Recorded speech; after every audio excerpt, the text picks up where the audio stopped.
Bonjour tout le monde, bienvenue dans cette nouvelle vidéo consacrée à l'équation implicite d'une droite. Donc rappelez-vous, la dernière fois quand on a parlé d'équations vectorielles et paramétriques, finalement dans les deux c'était les mêmes informations sauf que c'était écrit autrement. Donc qu'est-ce qu'on avait fait? On avait défini une droite à l'aide d'un point et d'un vecteur directeur.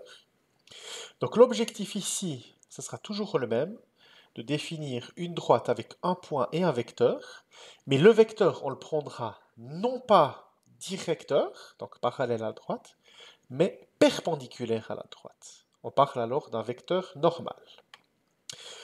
Donc voici la problématique. Considérons la droite du plan, qui passe par un point A, dont les coordonnées s'écrivent A1 et A2, et un vecteur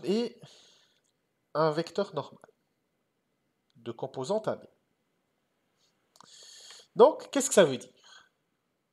Imaginez qu'on a ce point-là, et on a ce vecteur. Il existe une unique droite perpendiculaire au vecteur n, et passant par A, que voici.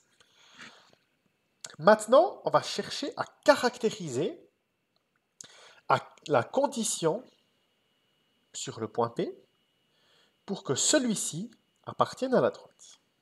Donc maintenant, prenons un point P. À l'aide du point A et du point P, on peut considérer le vecteur AP. Deux cas sont possibles. Si le point P appartient à la droite, alors les vecteurs AP et N seront perpendiculaires. En revanche, si le point P n'était pas sur la droite, les vecteurs AP et N ne sont pas perpendiculaires. Autrement dit, un point P appartient à la droite si et seulement si le vecteur AP est perpendiculaire au vecteur N. Et comme on va le voir après, si et seulement si le produit scalaire des vecteurs AP et N est nul. Donc, puisqu'on parle du vecteur AP et qu'on va calculer le produit scalaire tout à l'heure, il convient de calculer les composantes. AP, c'est OP moins OA.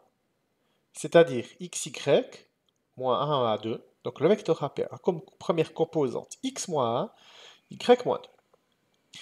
Donc comme on a dit, le point P appartient à la droite si et seulement si le vecteur AP est orthogonal au vecteur n, si et seulement si le vecteur n produit scalaire avec AP est nul.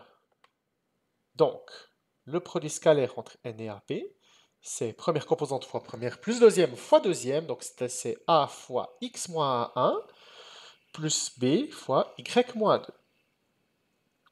Donc ça, on peut distribuer. AX moins A1 plus BY moins BA2.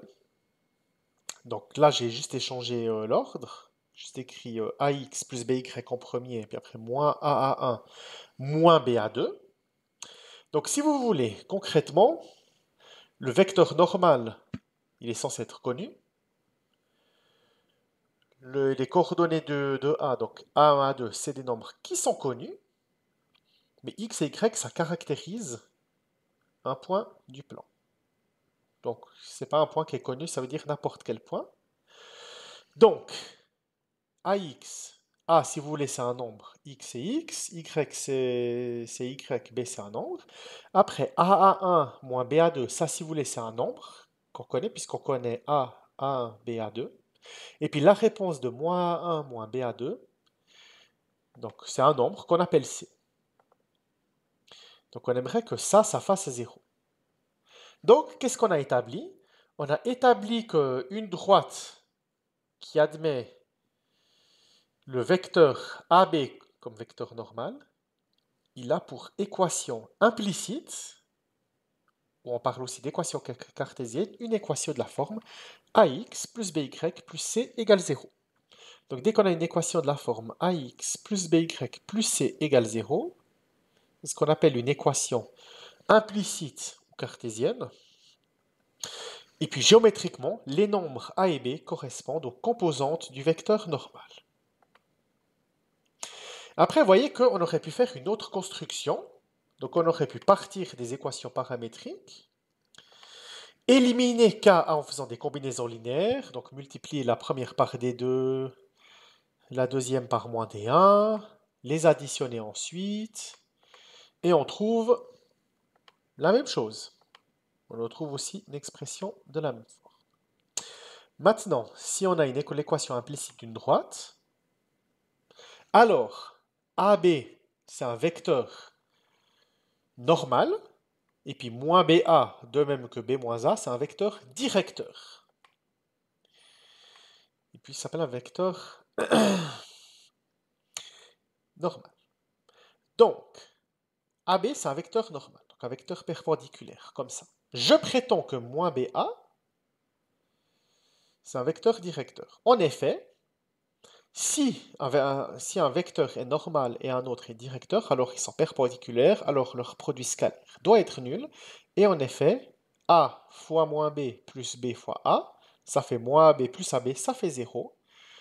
Donc là, on voit bien que pour passer d'un vecteur normal à un vecteur directeur, il suffit d'échanger les composantes et de changer un signe.